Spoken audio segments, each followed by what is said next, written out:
Travel used to be a luxury, not a milestone, not an expectation, not something you owed yourself. It was optional. Something you did when your life allowed it, not when culture demanded it. For most of modern history, travel came after stability, after you figured out where you lived, after you could pay your bills without stress, after your life had some direction. Travel was a reward, not a requirement. Today that line barely exists. Travel is no longer framed as something you earn. It's framed as something you're supposed to do.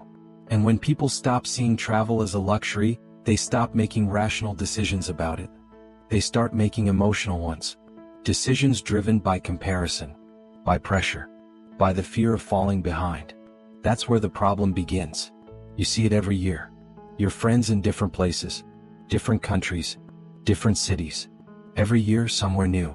New captions, new highlights, new proof that life is being lived. And you're still home, working, saving, trying to build something. At first it doesn't bother you. But over time a quiet question starts forming. Am I doing something wrong? You're not lazy. You're not stagnant. You're not wasting your time.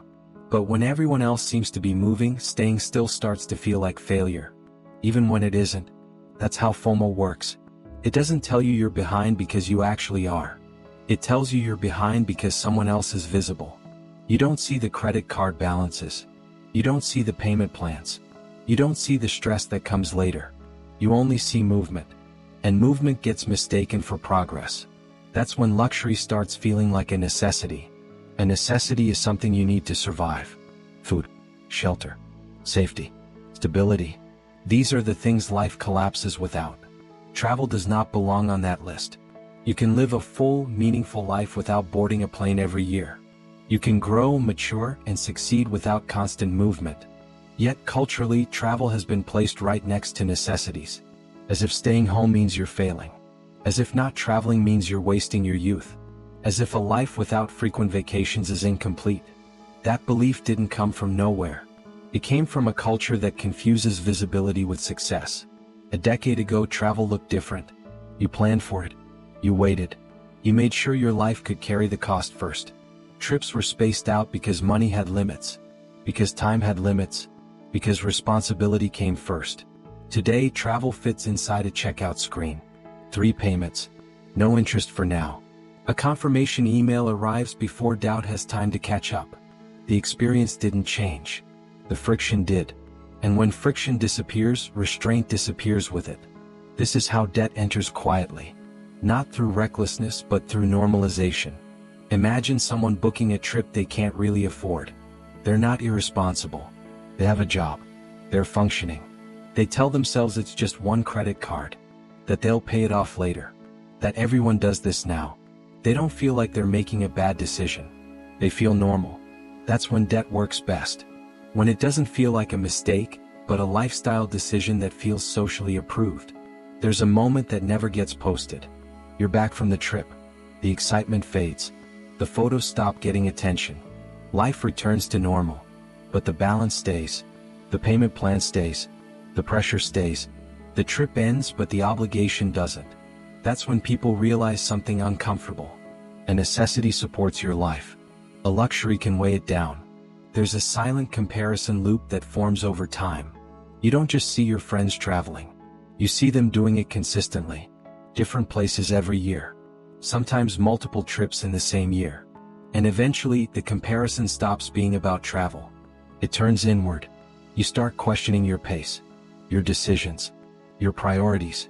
You ask yourself why it feels like everyone else can afford this and you can't. That's where the real damage happens. Because instead of asking whether those trips make sense for your life, you start assuming you're the one doing something wrong. That you're moving too slowly. That you're being too cautious.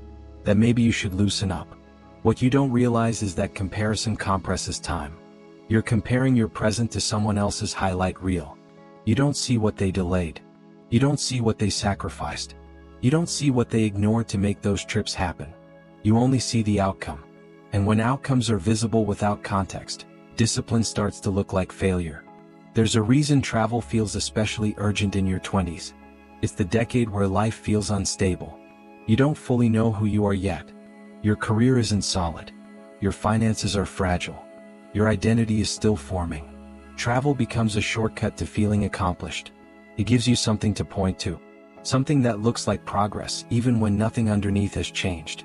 Instead of saying you're building, you say you just got back from somewhere. And that feels easier. But urgency doesn't mean importance. Just because something feels pressing doesn't mean it deserves priority.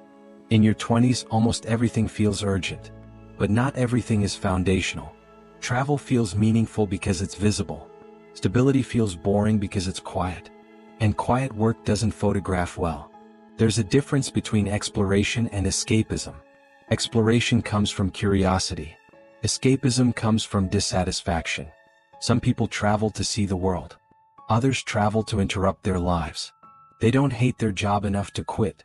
They don't dislike their routine enough to change it. They don't feel fulfilled, but they don't know why. So they book a trip instead. For a few days, life feels lighter. But when they return, everything is waiting exactly where they left it. Same stress. Same questions.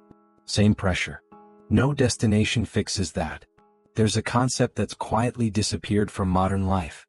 Delayed gratification. The ability to want something and still wait. Not because you can't have it, but because timing matters. My parents came to the United States as immigrants. They didn't travel right away. They didn't take vacations in their 20s. They didn't chase experiences early on.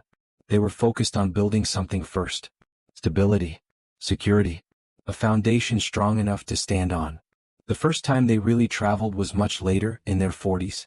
Not because they didn't want to travel, but because they understood something that feels unpopular today. Luxury feels better when it doesn't threaten your future. Travel wasn't a necessity to them. It was a reward. Today, expectations look very different. A man in his 20s is expected to be financially stable, to progress quickly in his career, to stay fit, to stay ambitious, to build toward a home.